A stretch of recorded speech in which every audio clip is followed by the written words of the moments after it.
This is the Randi Rhodes Show on 960 KNEW and online at 960KNEW.com.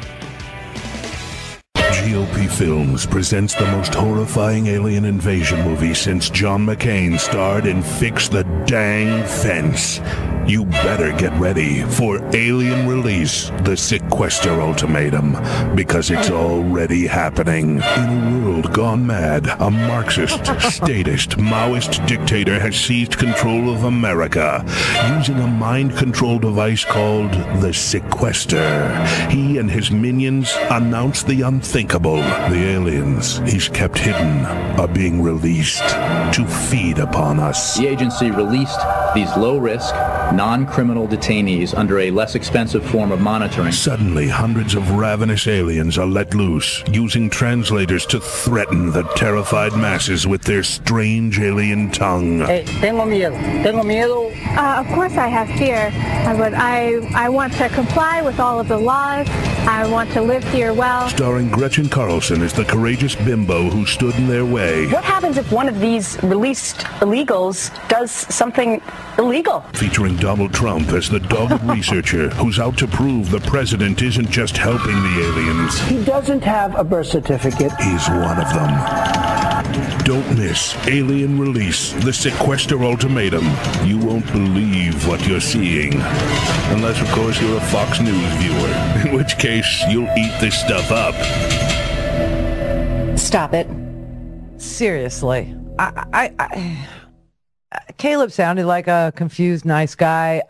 Honestly, he's listening to both sides as if they're equal. One side is actually reading newspaper articles too and has facts and has the president's budget in front of her.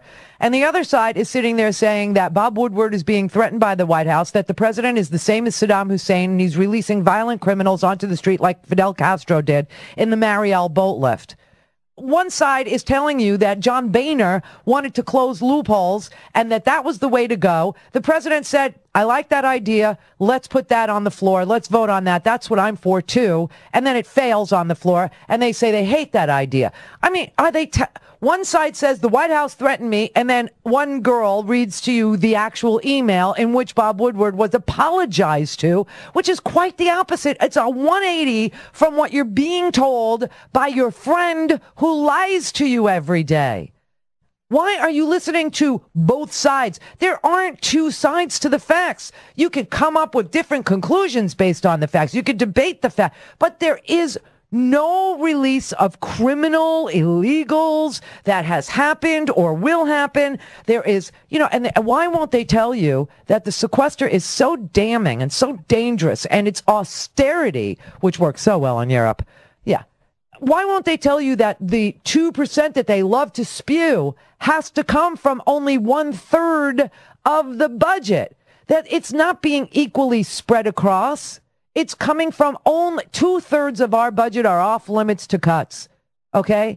Only 1/3 of the budget is open for cuts. The president offered not only an opening up of the entire budget for review, including entitlements, which they say that this is what they're after. They want the entitlements on the table. The president freaking put them on the table. I have his budget. You could have it. It's at whitehouse.gov. Ooh, where were they hiding it all along? Where were they hiding the budget? On whitehouse.gov is where they were hiding it. Oh, hiding it right under my nose. Yeah, that's clever. He actually outlines $4.3 trillion in deficit reduction, and a lot of it comes from Medicare, subsidies, retirement programs, all these things, and nobody will talk to you about this. They just want to make him to be some sort of a big bastard that has it out for you and wants to kill you and hurt you. And you know what's really insane about all of it is in all of this madness, all of this hatred, people forget that the president writes no legislation. None. The president appropriates not a nickel. every single penny we appropriate for spending or every single tax dollar we raise is done by the legislature. That would be the House of Representatives and the Senate. All the president does is advocate for his position and tell you what he'll sign and what he won't sign. He doesn't write anything. He can't spend a nickel. He can't do anything.